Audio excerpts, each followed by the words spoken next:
Monday night football. Views from the 22. Live on the scene. Dream team here available. We only missing our other Globetrotter, Mr. Mo Schefter. We'll see him back. True Man, False World. We got Vic, Scout Extraordinaire. He ready to go. What's going on, everybody? We hope y'all here. We hope y'all enjoy this beautiful evening. Enjoy those beautiful games that came up on Sunday, everything like that. But without further ado, it's the Monday night preview. Here we go. Big man, how you doing, bro? I'm doing good, bro. I mean, despite like all this COVID stuff going on, man, the season is still very entertaining. Watching some of these young players, some of these young teams develop is just so fun to watch. Some of the guys that we scouted, we liked a lot. Specifically the Bengals. You know, let's just cut straight to the chase.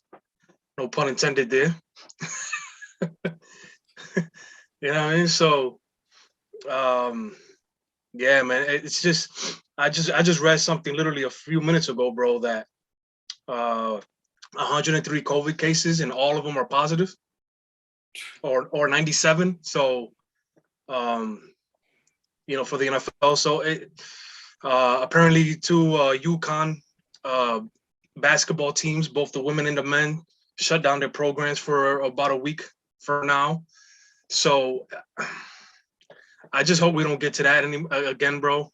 It would be devastating, obviously, for our entertainment per se. But we just got to take care of ourselves as humans. We went through our experience. So other than that, man, I'm here eating some Crunch M&Ms, best M&Ms in the world for me. All right. Don't even debate me. Don't at me. You know what I'm saying? But let's get it, man. Ain't nothing wrong. Look, there's nothing wrong with snacks of choice, man. I got the Jolly Rancher over here anytime I need that piece of candy, I got the Jolly Rancher over here. You know, got always got the pistachios on deck. You know, sugar-free, you know, nice little snack. Bro, nuts are important, dog. Nuts are important. Hey, you know, pause. But hey, I got you. But with all that being said, so real quick, we'll get a quick little topic real quick, couple minutes, and then we'll jump into the preview real quick and talk briefly. Nuts are important, dog. Nuts are important. Not bad. All right. So you know what it is. We had something in our group where our guy Trav posted, you know, he posted AB and he posted and asked who better. So the names that people have brought up, obviously, is Cooper Kupp. You got DeAndre Hopkins. You got Devonte Adams. You got AB, of course. People still have Michael Thomas probably in this category. There's people probably like a guy like Adam Thielen. We're going to put him in the category as well. Things like that. Let's just leave it to Cooper Kupp, AB, Hopkins, and Adams for right now. Let's just say those are the four guys that we're talking about in this particular situation. There is one more though. We didn't mention though. Your guy, LSU. Oh, you talking about Justin Jefferson? Yeah. Listen, isn't he around 100 catches? Listen, okay, so Justin and Jamar, we'll talk about them. We have to talk about them separately. No. Yeah, you could leave Jamar out. We got to leave. I mean, but they're both dominant in their rookie seasons, and Justin just broke a record for the most yards in 2 seasons. So that's significant. Yeah. You know, so yeah, we'll talk about them later. Right. Because Justin Jefferson is not a top 5 receiver yet. Not a top 5 receiver. Jefferson? Justin Jefferson is not top 5 yet. I'm just saying, as it pertains to the topic, you don't think he's a top 5 like today? 97 catches, 1,400 yards, 9 touchdowns. So anyway, listen, we were just talking about, like you said, Trav posted about AB. I also posted about Devonte Adams a few days ago.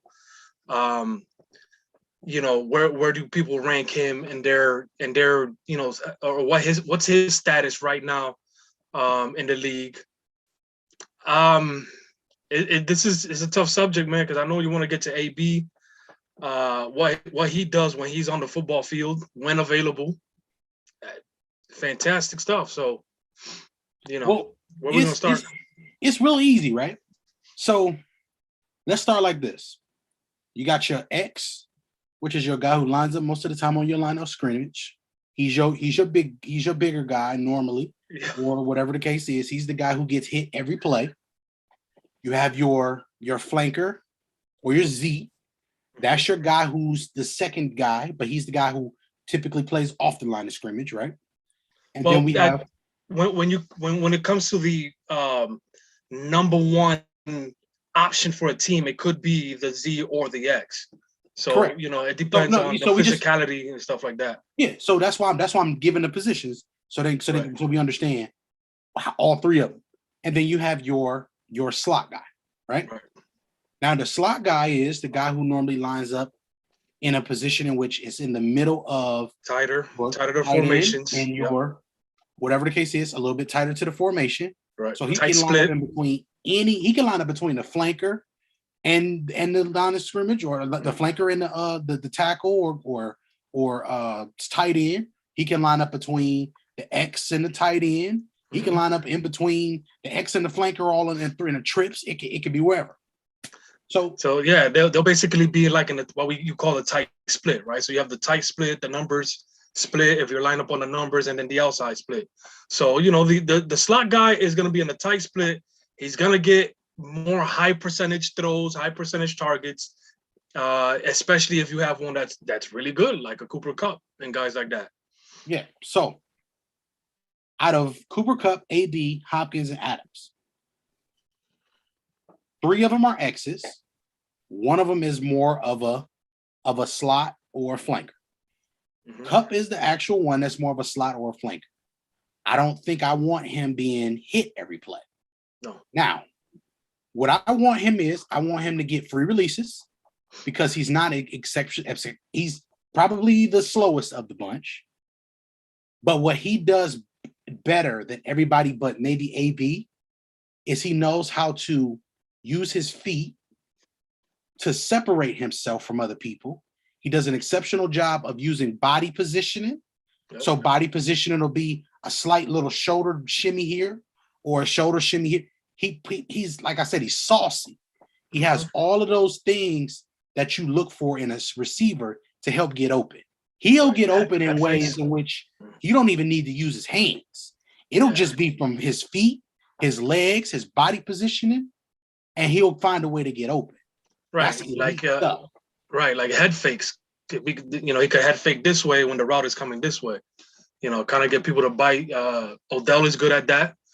Travis Kelce is good at head fakes. Very, very important details that of course, make these guys as great as they are. Absolutely. That's why I mean, but I want to put it into perspective to show we watch him and we study him. And then a guy like Hop, I'm gonna say Hop's second. I think Hop is the second best receiver in the league. Why? He can run every route.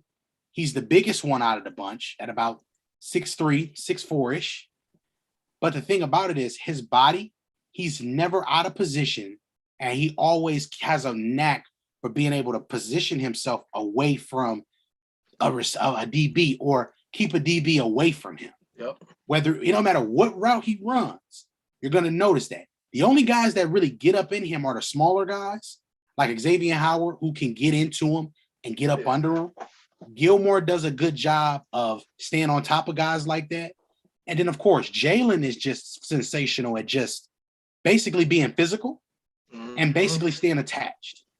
Yeah, DBs being in that hip pocket for a bigger guy like him, DBs will be a little bit easier for them being in his hip pocket, making it more important for him to be able to catch the ball naturally with his hands. And that's something that he's one of the better guys in the league at, is catching naturally with his hands. Right. And he's an X. So he's a guy that is he's a natural X. Like, you're going to line him up at the X position 9 out of 10 times because he is going to 9 out of 10 times be the best player that you have on the outside. Right. Yeah, I mean, one of the stronger guys you'll find at the position. That's why he will line up as an X a lot. He can hand fight with you. He can And some of the unique things that some of these guys need, especially if they're going to line up out wide like that, is just being able to nudge corners away from them to form a little bit of more separation. They obviously try not to extend your hand too much, because then that's when you'll get flagged. When the ball is close, they'll give that little nudge and stuff like that. Show hands late. Don't always have your hands when the ball is still like 20 yards away. You show your hands late, quick hands.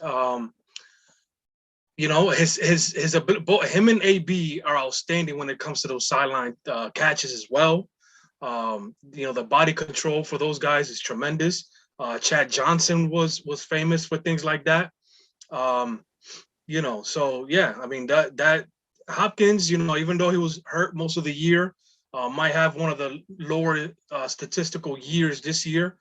He will be available in the playoffs for the Cardinals, and by the looks of it, they're gonna need him. They're gonna need him, and we can kind of see how important he is to an offense, because him and Kyler, they do have some chemistry. So, hopefully he comes back and ready to play in the playoffs for them. All right, and then Devonte Adams. I'm gonna talk about him next. Now, Devonte Adams is gonna be fun to talk about, but he may take the longest, which we still not gonna take long, because we can break this down quickly. The thing about Devonte is Devonte has quick feet, but it's precise. There's no wasted motion. So for a guy who's 6'2", normally when you get to 6'2", you get guys that are a little bit more leggy, right?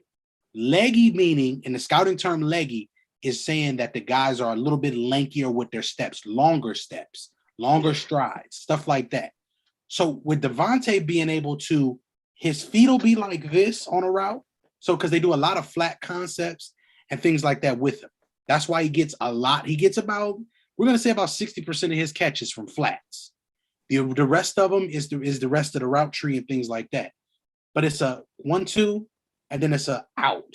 It's not a, it's a 1-2, we going this way, or 1-2 and we going this way. Right. A lot of receivers, what they do wrong is 1-2 and they try to pivot, or they try to turn their body when it's really is 1-2 and then you have to go. Yes. So he does that very well at a bigger size. So that's what makes his feet so unique and make him unique as a player. Now, hands wise, I would say I think he's the least sure-handed of the bunch, considering I've seen people say he doesn't drop, but I've seen him drop. I mean, I've seen him drop on Christmas Day. We've seen a couple drops. Right. The drops thing shouldn't be as subjective as it is. There's some obvious drops. I know PFF, is one of those situations where they must be in love with Devonte, because they've said things like he'll have like 90 targets without a drop, and then you see like 6 or 7 of them. So it's not a knock to the player, but when we're comparing them to a certain group, you can argue that DeAndre and AB probably have the best hands out of them. Cooper Kupp, of course, has great hands. He's just catching a lot shorter targets for the most part in his situation. So, high percentage throws. So there's a lot of factors that, when at the end of the day, there's a lot of factors when you come to, you have to look at the position as a whole. Is Cooper Kupp better than a DeAndre Hopkins? Right now, he's producing better, but it doesn't mean that he's better. Why? Because he plays the slot. He gets the high percentage throws. They scheme specifically to get him open. So Cooper Kupp is great. That's not taken away from his greatness, but it doesn't mean you take away from another guy's greatness just to level up somebody else. That's unfair to the players overall. Absolutely. And this is the thing. The X receiver gets hit so much, and a lot of times they get bracket coverage. So not only that, like guys, right, like a Mike Evans. Guys, it's hard for them to get those 100 catch seasons sometimes. Yeah. So when you see those guys get those 100 catch seasons, it's more significant. Like what you'll notice is Devonte Adams sometimes doesn't even play the X for Green Bay. No, he's the guy that's constantly in motion. Yeah. He's the guy in motion that comes out of the slot. In some of those he's playing the Z.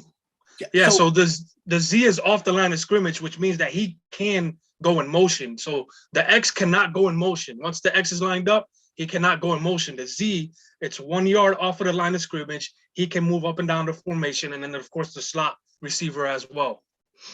So now that that's being understood, now we'll understand why I say AB is the best. Why I saved AB for last is because AB has the best feet out of the bunch. Why does AB have the best feet? Because there is no wasted motion. It doesn't matter what route, what he does. If he pivot, he's the best at pivoting. He's the best at pivoting. When AB pivots, everybody, the defenders stop. It doesn't matter. We also have to understand this too. When running routes at 5'10", because he's the smallest of these dudes too, he plays bigger than 5'10".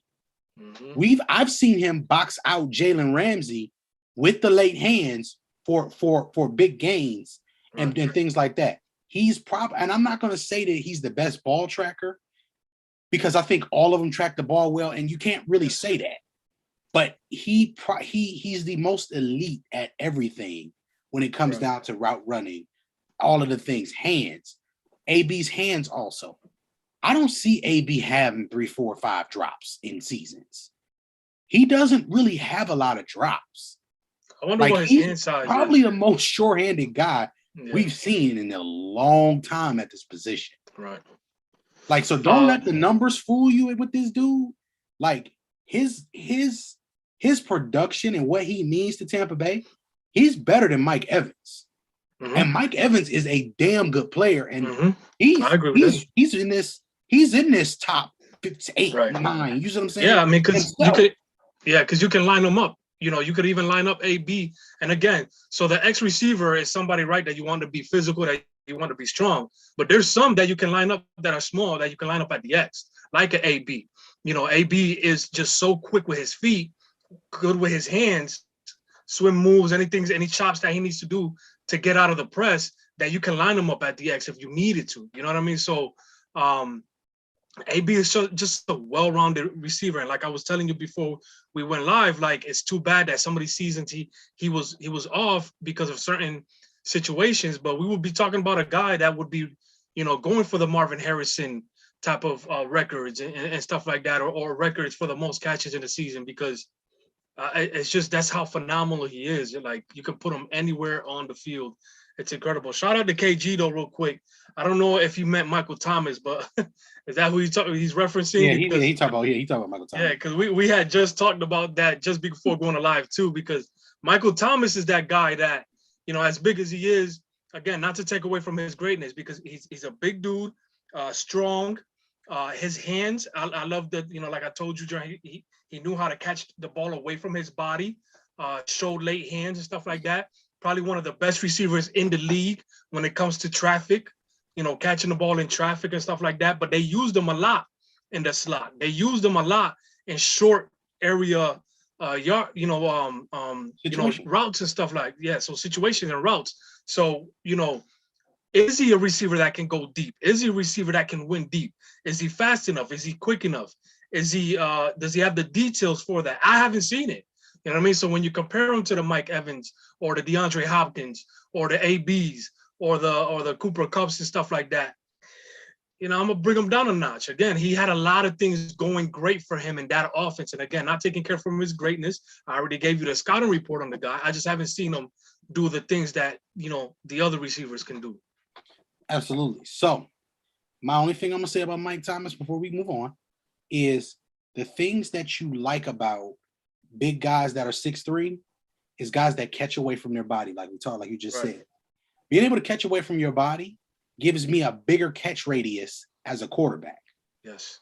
That gives me a bigger cushion to be able to get this ball to you. And that's the most important part.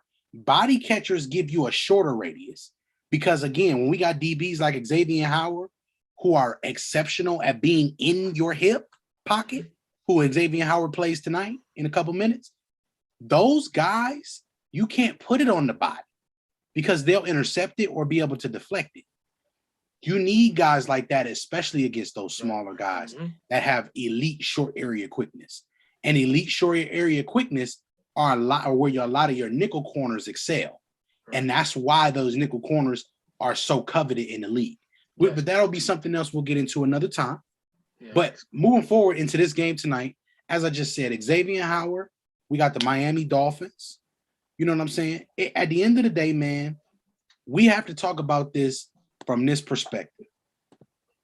We have seen nothing but inept games this week, pretty much, for the most part. We're going to be honest. Underwhelming week. That's why we ain't really talking about it. We struck up another conversation. But this game has huge playoff implications on both sides of the playoff spectrum. The Saints still can get into the big dance, potentially, because the NFC is going to have somebody who's going to be 9-8 or 8-9 that's going to get into the playoffs this year. In the AFC, if they win, the Dolphins knock the Ravens out of the playoffs. If the Dolphins win, they knock the Ravens out of the playoffs. They knock the Ravens out of the playoffs because they have the tiebreaker on the tiebreaker because they beat them. But like officially or still? No, they would still have a chance, of course. Oh, okay. Because you still got the Chargers reeling. I was going to go for the Dolphins. Yeah. So the Dolphins. So here we are, Miami again, in a situation where they can make the playoffs. They have reeled off things. They have gotten hot, just kind of like the Colts. Mm-hmm. The defense is spectacular on the back end. They do an exceptional job of contesting everything. Also, when they go to a zero look, all of their DBs do one thing very, very well. They do an exceptional job of getting good depth to be able to react to what's going on in front of them. And that's a very important thing. Javon Hollins, the safety, number 8, I believe. He is a very key component because you can use him in coverage or you can use him around the lines of scrimmage when you want to blitz off the edge. He does an exceptional job of timing, and he's also quick to the ball. Now, when I say quick to the ball, closing speed is a part of pressure. Yes. I need y'all to know that. You can't be a great pass rusher if you don't get the sacks. You still got to have closing speed to be able to get the pressure or get the sack. You got to scare the passer. You got to scare him. That's it. So with that being said, we got the Saints. Look, they don't even have a quarterback tonight. Bro. And that's the crazy part, Jeremy, is that Tua could be the best quarterback on the field today. You know, for somebody that we've been real critical of, we still question if he's a long-term solution at the position at this level. We obviously question if he's a championship level quarterback, but he's been playing well too. And it's, you know, like you said, the defense, shout out to them, giving that offense a lot to work with, right? Shutting down teams and stuff like that. But Tua has been a little bit more consistent. They're finding the plays that he can make. They're finding the throws that he can make. Not asking him to do too much. The Jalen Waddle cutting across the field, that's almost unstoppable. Like soon we're going to be talking about that kid as one of the best slot receivers in the league. If not, if he develops up to a Z as well. You know what I mean? His speed is tremendous. So they've been able to kind of rekindle some of the chemistry they had in college. You know, like I said, horizontal routes all day long, and you'll find some success for Tua at least to, you know, threaten some teams and threaten into the playoffs. Whether he can get to a Super Bowl remains to be seen, obviously. All right, Vic. X factor for tonight. X factor for tonight. The Saints defense has been incredible. So I think that Jalen Waddle, like I just mentioned, is going to be key. I don't see the Saints really having Marcus Lattimore on him. He might be on Devonte Parker or any of the guys that will line up at the X or the Z. So I think that what Tua can do with Jalen is going to be key to see if they can stay, you know, score on this defense. We just came from, you know, getting a shutout on the Tampa Bay Buccaneers offense. You know what I mean? So I think Jalen will be the key for this game. If the Saints are able to control Jalen, they might pitch another shot out, and hopefully their offense can do something. I honestly don't even know who's quarterbacking for them today. So what I'll say is this: the Key component for tonight is going to be Myles Gaskin and all of the running backs for the Miami Dolphins. Why? Because running the ball is important against the Saints. You have to be able to run at some point because of the immense pressure that they're able to produce with those guys that they have. Mm-hmm. I don't think that the Saints are in a spot where you can look at this and be like, yo, okay, we're going to be able to throw the ball all over the field tonight against this defense, because that's not the type of team you do that. You have to be balanced to beat a team like this. Right. This is one of those teams you do have to be balanced to beat. And it kind of is what it is when it comes to that. So all in all, when it comes down to it, I think the running backs are going to be the key for tonight. The starting quarterback tonight is going to be Ian Book. He's a Notre Dame product, I believe, if I'm not mistaken, for the Saints tonight. He's one of those guys where we'll have to see what he brings to the table tonight for that offense. I mean, you do still have Kamara, who is the engine. He is still the engine. He may not be the engine long term because you're switching quarterbacks and you may want to adjust your offense. But we're going to see what happens. So with that being said, Vic, who you got? Damn, bro. I'll take the Saints. I think defensively, they're a strong team. If they can kind of, continue that momentum that they had against the Bucks, they should be able to slow down the Dolphins and what they've been doing.